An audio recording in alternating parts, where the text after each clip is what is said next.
E essa tal velha política é velha mesmo?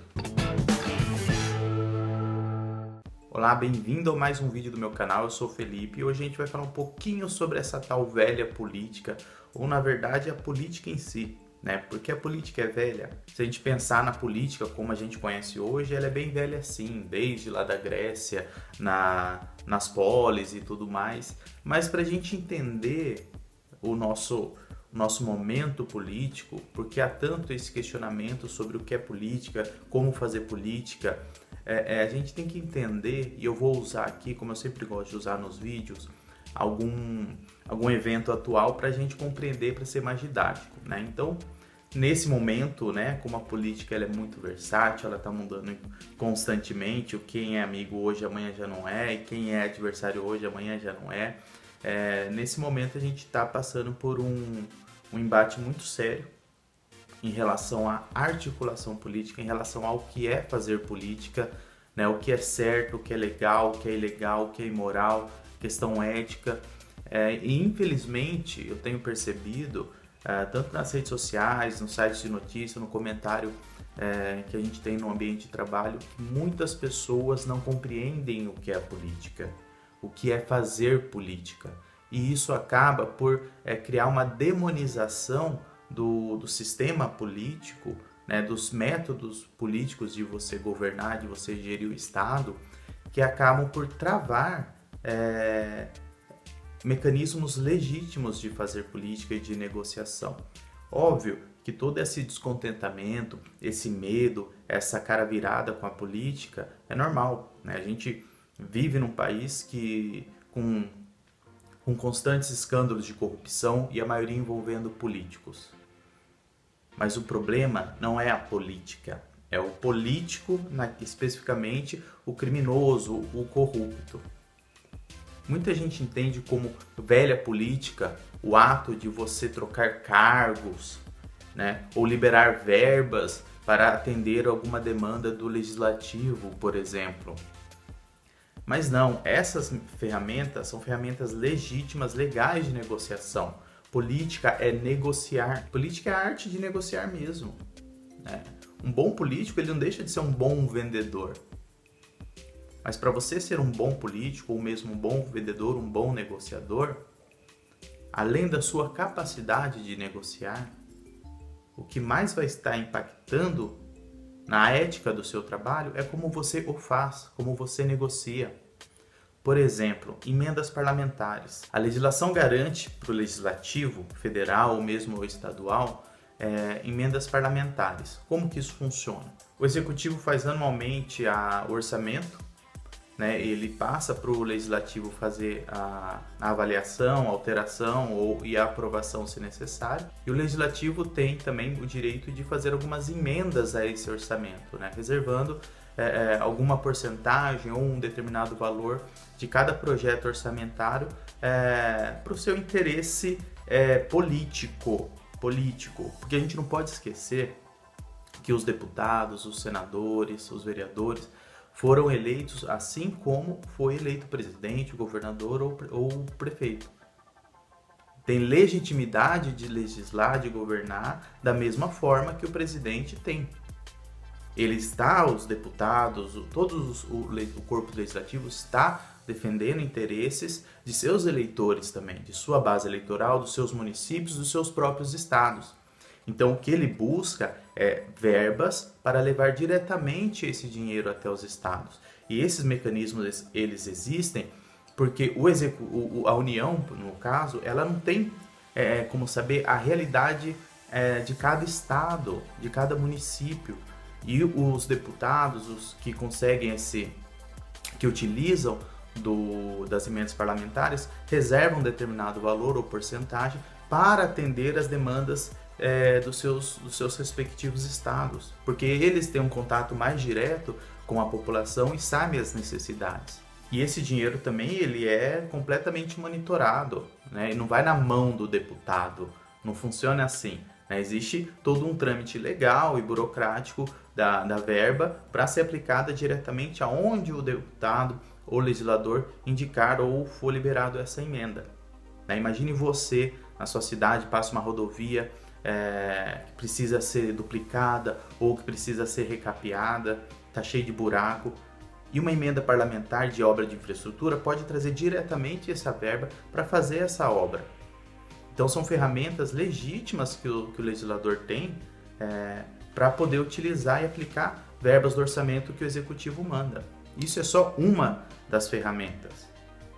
Então, quando o deputado, o executivo, envia alguma coisa ao legislativo, ao Congresso, vamos falar da União, e vamos pegar aqui o exemplo da Previdência, que está tão latente, né? Todo mundo está discutindo, porque é realmente importante. Eu não vou discutir se essa proposta apresentada pelo governo é boa ou ruim, porque não é o assunto aqui, mas o fato é que precisa de uma reforma. Precisa-se de uma reforma, é uma questão matemática. Então, é um projeto de extrema importância, que pode até definir o futuro do governo. Não se ele vai continuar o Bolsonaro, não é isso, mas a capacidade de governar do presidente vai estar muito impactada, diretamente relacionada com a aprovação desse projeto. Então é um projeto muito importante. E para você entender o que está acontecendo hoje, o executivo, o presidente montou o projeto, né? O executivo montou o projeto, a equipe econômica, protocolou na Câmara. Bom, agora cabe à Câmara debater o projeto e votar quando achar necessário, fazer alterações que achar necessário. Só que para isso, os deputados, os líderes de cada partido, eles querem conversar com o governo para debater alterações. Falar, olha, eu não concordo com isso, ou como que a gente pode mudar isso, né? E hoje o governo não está dando esse espaço para os deputados. Ou seja, não está conversando, não está negociando, não está fazendo política, porque isso não tem nada de errado. Isso não tem nada de errado, se reunir, se negociar. Olha, eu acho que essa alteração aqui pode ser mais importante, né? Eu quero apoiar o seu projeto, mas eu preciso ser ouvido para dar minha contraproposta também. Ou mesmo para liberação de emendas parlamentares. Olha, gostei do projeto, mas eu também preciso da liberação das minhas verbas, das minhas emendas parlamentares, que é de direito, eu, deputado, eu, legislador, para poder aplicar na minha cidade, no meu estado, e em contrapartida dar o apoio a esse projeto. Todos esses são mecanismos legais, legítimos, não tem nada de errado nisso.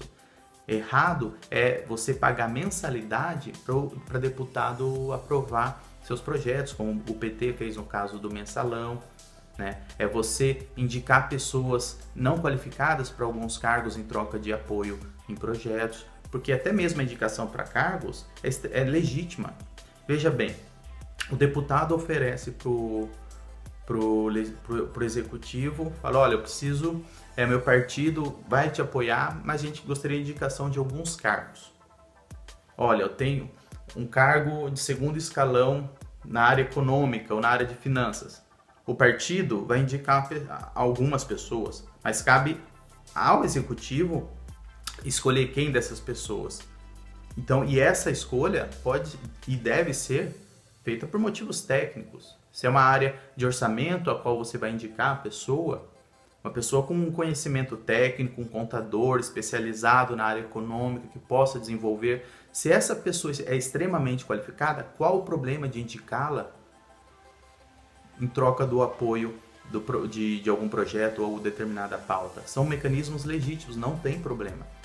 O problema é você escolher pessoas não qualificadas, apenas em troca de apoio, e isso afeta todos os outros serviços. Mas se você usa critérios técnicos adequados para cada indicação, também não tem problema algum. O problema é que foi demonizado isso. Foi falado que fazer política por si só é coisa de corrupto, ou é fazer corrupção. É mentira. É mentira. A política ela é feita na base da negociação, com ferramentas legítimas, seja com orçamento, seja com cargo, seja apenas por ouvir uma simples reunião. E o governo atual, o executivo, ele não entende isso. E, infelizmente, muitas pessoas vão nessa onda de que conversar com o legislativo, conversar com o executivo é um absurdo, já está ocorrendo corrupção. Mentira. Os poderes são independentes, mas eles não são isolados, eles precisam conversar entre si. É como você fazer um TCC, o seu trabalho de conclusão de curso, entrega na mão de outros alunos para verificar se está bom ou não e deixa eles fazer o que quiser com o seu trabalho, alterar o que quiser no seu trabalho. Não, você tem que estar lá para verificar, olha, isso é bom alterar, isso pode ser revisto. Agora, você jogar na mão de outro e falar a minha parte eu fiz, isso não é política. Poderes independentes não são poderes isolados, você tem que conversar. Você tem que ajudar a negociar. Porque os deputados, os legisladores estão representando o interesse de outras pessoas, de pessoas que os elegeram, dos eleitores, de uma parte da população também. Não é só o presidente que representa a população, todos os eleitos representam a população e têm o mesmo poder de articulação e precisa negociar todos os projetos. Virar as costas para negociar é não ter a capacidade de viver em uma democracia.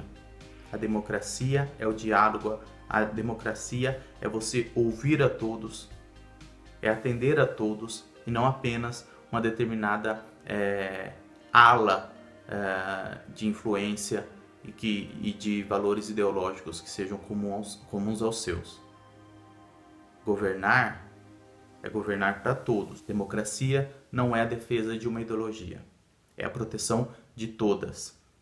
Eu sou o Felipe, até a próxima.